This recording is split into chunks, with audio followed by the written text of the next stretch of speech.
Right. ఇక హమారా హైదరాబాద్లో details చూస్తే విజయ డైరీ బ్రాండ్ విలువను దెబ్బతీస్తూ కల్తీ ఉత్పత్తులను మార్కెట్లోకి వదులుతున్న వారిపై Telangana dairy development federation chairman Gutta Amit Reddy నిప్పులు చెరిగారు.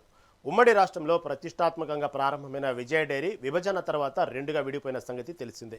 అయితే ఆంధ్రప్రదేశ్లో గత జగన్మోహన్ రెడ్డి ప్రభుత్వ హయాంలో విజయ డైరీ బ్రాండ్ పేరుతో మేఘనా ఫుడ్స్ అనే గుజరాత్ సంస్థకు నెయ్యి ఫ్రాంచైజీ ఇచ్చారని, వారు తయారు చేస్తున్న నెయ్యి పూర్తిగా కల్తీ అని అమిత్ రెడ్డి ఆరోపించారు.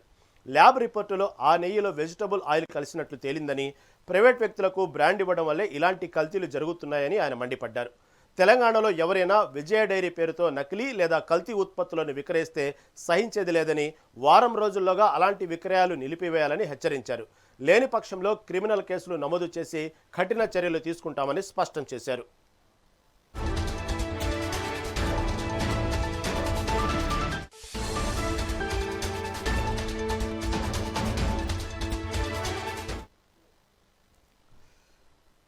రైట్. ఉమ్మడి రాష్ట్రంలో ప్రతిష్టాత్మకంగా ప్రారంభమైనటువంటి విజయ డైరీ విభజన తర్వాత రెండుగా విడిపోయిన సంగతి మనకు తెలిసిందే.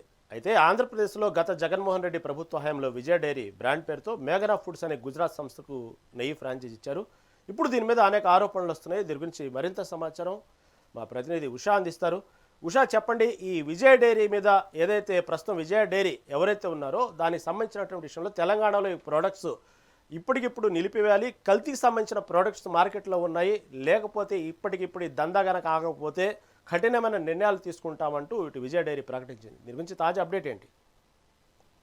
రహీం, ఇటీవల చూసుకున్నట్టయితే పాల ఉత్పత్తి కేంద్రాల మీద, అలాగే ఉమ్మడి రాష్ట్రంలో చాలా ఎక్కువ పాల ఉత్పత్తిని అందించినటువంటి విజయ డైరీ వివాదం ఏదైతే ఉందో ఇది తారాస్థాయికి చేరినట్టుగా అయితే తెలుస్తుంది. తెలంగాణలో dairy development federation chairman Gutta Amit Reddy ఈ వివాదానికి సంబంధించి విజయ డైరీ 1904లో ఏర్పాటు చేశాము. విజయ డైరీ ద్వారా నిత్యం 4 లీటర్ల పాలని సేకరిస్తున్నాము. విజయ డైరీ ద్వారా నిత్యం 4 లీటర్ల పాలతో పాటు విజయ నాణ్యమైన పాలను కూడా అందజేస్తుంది అన్న కోణంలో కూడా ఈ మొత్తం కూడా మెన్షన్ చేస్తూ వచ్చారు. తెలుగు రాష్ట్రాల విభజన తర్వాత రెండుగా విడిపోయింది విజయ డైరీ.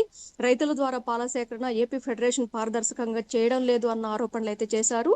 విజయ డైరీ బ్రాండ్ ను ఏపీ ప్రభుత్వం ప్రైవేట్ వ్యక్తులకు ఇచ్చే ప్రయత్నం చేస్తున్నారు. అనేక సార్లు ఏపీ ప్రభుత్వం దృష్టికి తీసుకువెళ్లాము. జగన్మోహన్ రెడ్డి హయాంలో విజయ డైరీ పేరుతో మేఘనా ఫుడ్స్ అనే గుజరాత్ సంస్థకు నెయ్యి ఫ్రాంచైజీ కూడా అనుమతి ఇచ్చారు. ఈ నెయ్యి పూర్తిగా కల్తీ అని రిపోర్ట్స్ వచ్చాయి. ఇందులో వెజిటేబుల్ ఆయిల్ అని తేలింది.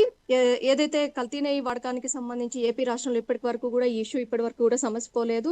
సిట్ విచారణ కూడా చేసింది, అలాగే సిబిఐ విచారణ కూడా చేసింది. ప్రైవేట్ వ్యక్తులకు విజయ డైరీ బ్రాండ్ ఇవ్వడం వల్ల కల్తీ పెరిగే అవకాశం ఉంది. విజయ డైరీ పేరుతో తెలంగాణలో నకిలీ విక్రయాలు చేస్తే కఠిన చర్యలు తీసుకుంటామన్న కోణంలో కూడా గుత్తా అమిత్ రెడ్డి కూడా చెప్పుకుంటూ వచ్చారు. వారం రోజులు గడువిస్తాము, తెలంగాణలో విజయ డైరీ పేరుతో నకిలీ విక్రయాలు చేస్తే తీవ్ర పరిణామాలు తీసుకుంటాము అన్న కోణంలో కూడా చెప్పుకుంటూ వచ్చారు. మొత్తం మీద చూసుకున్నట్టయితే పాల ఉత్పత్తి కేంద్రానికి కేర్ ఆఫ్ అడ్రస్ తెలంగాణలో విజయ డైరీ అంటేనే తెలంగాణలోనే ఎస్టాబ్లిష్ అయినటువంటి పాల ఉత్పత్తి కేంద్రం 1904లో ఇది స్థాపించారు.